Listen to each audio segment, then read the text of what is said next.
बिस्मिल्लाहिर्रहमानिर्रहीम, अस्सलाम वालेकुम। आज की वीडियो में आपको एक बड़ी खुशखबरी देने जा रहा हूँ। बेनज़ीर इनकम सपोर्ट प्रोग्राम की जो किस्त है वो सोमवार से स्टार्ट हो जाएगी। अकाउंट में पैसे लगना स्टार्ट हो चुके हैं। आपको मैं एक स्क्रीनशॉट जूम करके दिखा देता हूँ।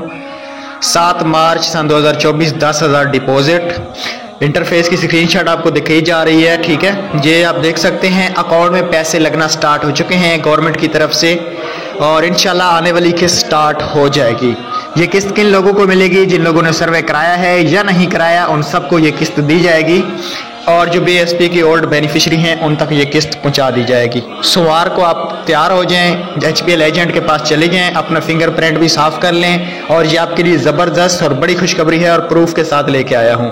तो मज़ीद अच्छी वीडियो देखने के लिए आपने हमारे साथ रहना है। अगर वीडियो अच्छी लगती है तो वीडियो को लाइक और चैनल को सब्सक्राइब करना मत भूलें। सोमवार से बेनज़ीर इनकम सपोर्ट प्रोग्राम की किस्त का आगाज़ किया जाएगा। Thanks for watching. अल्लाह हाफिज़, बाय बाय।